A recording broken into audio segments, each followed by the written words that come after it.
телефон арқылы алдайтын адамдар. Бұндай адамдар қазір өте көп. Тіпті бұл адамдар барлығына звондайды. Прям мысалы маған звондады, менің отбасымдағы басқа адамдарға тоже звондады. Және осы видеоны әрі қарай қарауға кеңес беремін. Бұл алаяқтарды сіздің кошелекте немесе банковский карточкадағы ақшаларыңыз ғана қызықтырмайды. Ол бұндай адамдарды сіздің телефондағы ақшаларыңыз қызықтырады. Бірінші жағдай.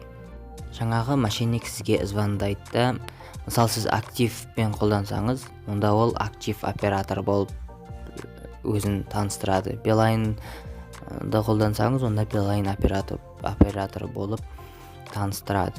Мысалы билайн деп көрейік, ол өзінің билайн операторымын деп сообщение жібереді. Бәрі, конечно, орысша болады. Мейлі кейбір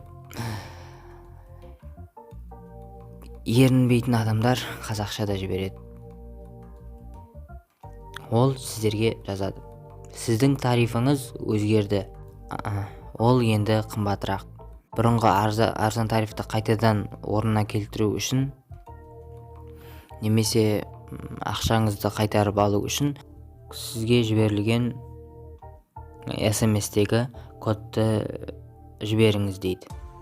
Және 1 минуттан кейін қайтадан айтады: тарифті өзгертті, бірақ тағы бір қымбат услуганы өшіріп тастау керек. Қайтадан кодты айтыңызшы деп жіберіңізші дейді.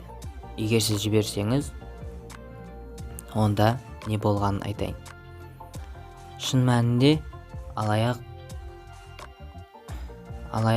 билайнның личный кабинетіне кіру үшін сіздерден бірінші кодты сұрайды. Бұл билайнның сайтына кіру үшін. Ал енді екінші код, бұл сіздің балансыңыздағы ақшаны өзінің картасына шығарып алу үшін, сояққа аудару үшін екінші кодты сұрайды. Міне осылай сіздің единицаңыздың бәрі күйіп кетеді. Және бұндай жағдайда не істеу керек? Бұндай жағдайда тарифіңізді тексеріңіз. Ал қалай тарифті тексеретіндеріңізді білетін шығарсыздар.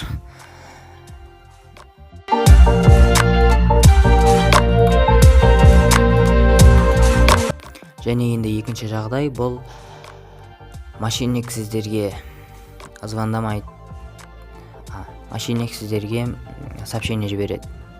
Ол айтады: сіздің номеріңіз заблокировать етіліп қалды. Оны ашу үшін, бұл блокировканы ашу үшін мына операторға звондаңыз дейді. Және номер жазып қояды. И сіздер ол оператормен сөйлескенде, ол оператор әңгімені соза береді. Және көп минутқа дейін, көп сағатқа дейін соза береді. Себебі сіз сөйлескенде сіздің балансыңыздан единица құртылады. Және ол единица құртылғанда, оның бәрі жаңағы адамның счетына түседі. Себебі сіз өзіңіз бастап звондадыңыз оған. Сондықтан ол единица, ол жаңағы өтірік операторға түседі. Сондықтан абай болыңыздар. Ал осымен видео аяқталды.